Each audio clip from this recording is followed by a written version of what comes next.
Anxiety को कैसे manage करना है, इन पर्टिकुलर परफॉर्मेंस एंजाइटी।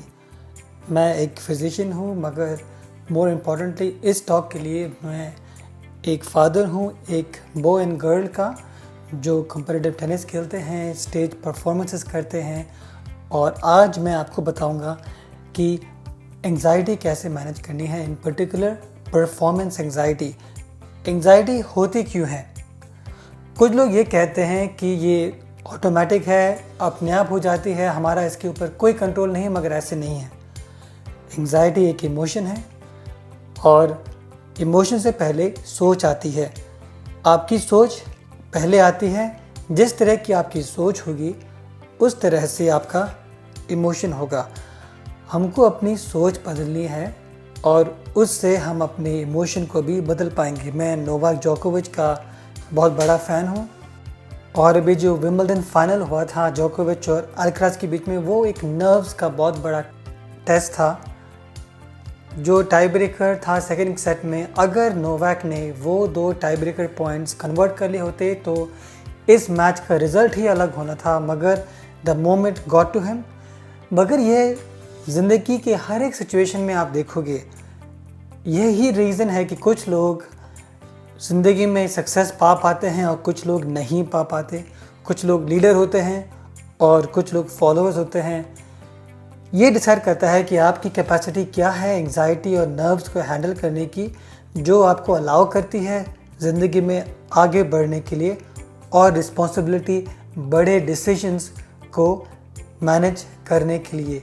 आपकी management of stress and anxiety he decide करती है कि आप ज़िंदगी में कितना आगे बढ़ेंगे, कौन सी पोजीशन पे पहुंच पाएंगे। एक अच्छा स्टार्टिंग पॉइंट है कि आप जो मोमेंट है, जो प्रेजेंट है, इसके साथ कनेक्टेड रहिए रियलिटी ऑफ नाउ में। अगर आप सोचें कि वो क्या सोच है जिसकी वजह से आपको एंजाइटी हो रही है, तो आप सोचेंगे कि कोई ना कोई बात होगी जिसकी आपको फ़िक्र हो रही है आगे जाके, क्या वो चीज़ है जिसकी वजह से आपको फ़िक्र है। मगर जो फ्यूचर है वो इमेजिनरी नहीं है, जो प्रेजेंट है वो ही रियल है। ब्रीदिंग टेक्निक्स, योगा, माइंडफुलनेस, ये सब आपको आज अभी के साथ कनेक्ट करने में सहायता कर सकते हैं आपके सेंसेस के थ्रू। ये आपका जो अटेंशन है वरिंग अबाउट द फ्यूचर से प्रेजेंट में ला सकते हैं through breathing techniques, meditation, yoga, connecting with the now. इससे आपको डिप्रेशन का भी फ़ायदा होगा, क्योंकि बहुत सारे हमारे क्लाइंट्स ऐसे होते हैं जो पहले बातें हुई होती हैं उसके बारे में रिमोर्सफुल या गिल्टी फील करते हैं, और अगेन जो पास्ट है वो निकल चुका है और अभी वो रियल नहीं है। यही इम्पॉर्टेंट है कि आप अभी के साथ, इस मोमेंट के साथ कनेक्ट हो जाएं और उससे आपका फ्यूचर भी बेहतर हो जाएगा। आप अपने अभी के साथ कनेक्ट करिए और ये भी याद रखना ज़रूरी है कि आप अपनी जर्नी को एंजॉय करिए। सिर्फ इसका वेट मत करिए कि आप अपने डेस्टिनेशन पे कब पहुंचेंगे। आपका जो ज़िंदगी का सफ़र है उसके हर एक पल को एंजॉय करिए, क्योंकि जो अभी है वो ही असली है, वो ही रियल है। Future is imaginary, past is history. अपने सफ़र को, हर एक दिन को एंजॉय करिए। तो अगर आपका एक बड़ा टेनिस मैच आने वाला है, सिर्फ ये मत सोचिए कि आपको उसकी तैयारी करनी है।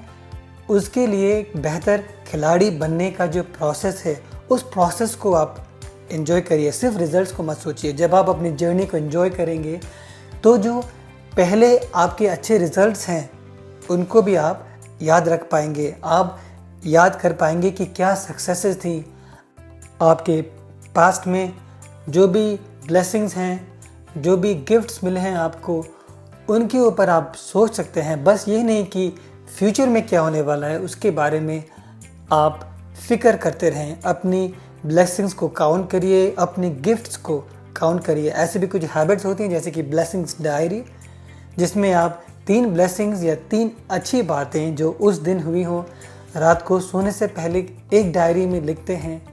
या आप जब डिनर टेबल पे हैं तभी आप खाना खाने से पहले 3 अच्छी बातें याद करिए जो उस दिन हुई हैं। ऐसी गुड हैबिट्स होती हैं जिनसे हम थैंकफुल और पॉजिटिव और ऑप्टिमिस्टिक बनते हैं। सिर्फ ये नहीं कि फ्यूचर के बारे में फ़िक्र करते रहें, ये भी बहुत ज़रूरी है कि एक सेंस ऑफ प्रैक्टिकलिटी और प्रैग्मेटिज्म डेवलप करना है जब हम अपने इमोशंस के साथ डील कर रहे हैं। अपनी एनर्जी ऐसी बातों पे आप यूज़ करें जो आपके कंट्रोल में हैं, और जो बातें आपके कंट्रोल में नहीं हैं तो उन पे एनर्जी ख़राब ना करें। एज एन एग्ज़ाम्पल, जब मैं अपने बच्चों को स्कूल के लिए तैयार कर रहा होता हूँ तो आप सुनेंगे कि मैं उनको बोल रहा हूँ कि जल्दी रेडी हो जाओ, अपने सॉक्स को पहनो, गाड़ी में घुस जाओ। मगर एक बार हम गाड़ी में घुस जाएं, उसके बाद हमारे कंट्रोल के बाहर है। स्पीड लिमिट्स, ट्रैफिक, हो सकता है कि कोई एक्सीडेंट हो गया हो रास्ते में, ट्रैफिक स्लो हो सकता है कि हम स्कूल के लिए लेट ही पहुँचे। मगर गाड़ी के अंदर हम कोई स्ट्रेस नहीं लेते क्योंकि अब एक्सटर्नल फैक्टर्स हमको गाइड कर रहे हैं, हमारा इनके ऊपर कोई नियंत्रण या कंट्रोल नहीं है। उसके ऊपर स्ट्रेस करना हमारे लिए एक वेस्ट ऑफ टाइम होगा। इसलिए अपने रिजल्ट्स को भी जज मत करें। खासकर जब हम परफॉर्मेंस इन कंपटीशन की बात करते हैं, जो आपके रिजल्ट्स हैं वो सिर्फ आपके ऊपर नहीं मगर सामने वाले खिलाड़ी के ऊपर भी डिपेंड करते हैं। उनकी कितनी अच्छी तैयारी थी, हो सकता है कि वो डिज़र्व करते हैं जीतना, और अगर ऐसी बात है तो उनको जीतना चाहिए। हम तो यही चाहते हैं कि जो डिज़र्व करता है वो ही जीते। हो सकता है कि उनका स्टैमिना आपसे अच्छा है, उनकी तैयारी आपसे अच्छी है, अगर ऐसी बात है तो उनको ही जीतना चाहिए। आपको फोकस करना है कि अगली बार आपकी एफर्ट्स और बेहतर हों कि अगर आप भी जीत पाएँ। इसलिए अगर आपको जज करना है तो अपनी एफ़र्ट को जज करिए कि आपने कितनी अच्छी एफ़र्ट करी अपने रिसोर्सेज के साथ। याद करिए कि हारना एक लर्निंग प्रोसेस का बहुत इम्पॉर्टेंट हिस्सा है। नोवाक 13 बार ग्रैंड स्लैम की फाइनल्स को हार चुका है, मैक्सिमम इन हिस्ट्री, मगर वो 23 बार ग्रैंड स्लैम टाइटल्स को भी जीत चुका है, more than any male in the open era. अपने आप को आप औरों के साथ कंपेयर मत करिए। याद रखिए कि हर किसी की अपनी एक अलग जीवन की जर्नी है, हर किसी की अपनी ताकत है और कमज़ोरियाँ हैं। compete करिए तो अपने साथ। आपका एम है कि आप अपने बेस्ट पॉसिबल एफर्ट दे पाएँ और अपने मैक्सिमम पोटेंशियल पे पहुंच पाएँ। इसलिए अपनी एफर्ट को जज करिए, औरों के साथ खुद को कंपेयर मत करिए। मैं एक एग्जांपल देता हूँ, टेस्ट बिटवीन मछली और बंदर के। अगर टेस्ट होगा कि आप पेड़ कैसे चढ़ते हैं तो बंदर जीतेगा, अगर टेस्ट होगा कि आप स्विमिंग कितनी अच्छी करते हैं तो मछली जीतेगी। अनेक प्रकार के टेस्ट होते हैं जीवन में जिनमें हम लोगों को आपस में कंपेयर करते हैं, मगर ये हमेशा इम्परफेक्ट रहते हैं। हो सकता है कि आपका स्कोर मैथ्स में ज़्यादा अच्छा ना आए, पर यह भी हो सकता है कि आप ड्राइंग में सबसे अच्छे हों। खुद को कंपेयर ना करें औरों के साथ। हर किसी का जीवन अलग है, हर किसी की अलग स्ट्रेंथ्स एंड वीकनेसेस हैं। अपने मैक्सिमम पोटेंशियल पे पहुंचने पे फोकस करिए। जज the effort not the results. अगर आपको अपनी बेस्ट एफर्ट करनी है तो कुछ ऐसी हैबिट्स होती हैं जो आपको फुल पोटेंशियल तक पहुंचने में हेल्प करेंगी। ऐसी हैबिट्स आपको डालनी है। फॉर एग्जांपल, तैयारी पहले से शुरू करें, लास्ट मिनट ना छोड़ें। अगर आप लास्ट मिनट अपनी तैयारी को छोड़ देंगे तो नेचुरल सी बात है कि तैयारी की कमी की वजह से आपकी एंग्जाइटी बढ़ जाएगी। सेकेंडली, खुद को डर से और अनकंफर्टेबल फीलिंग से एक्सपोज करने से ना डरें। जब कंपटीशन होता है तो repetitive exposure to an uncomfortable feeling ही आपकी एंग्जाइटी को कम करती है।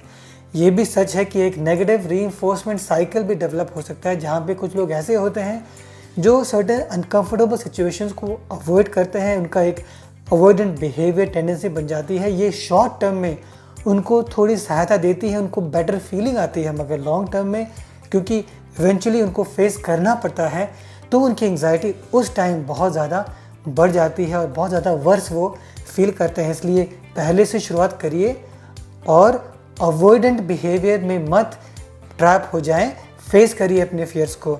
अगर आप किसी को जानते हैं जिनको परफॉर्मेंस एंग्जाइटी है तो ये वीडियो ज़रूर उनके साथ आप शेयर करें। Follow Intermittent fasting doctor.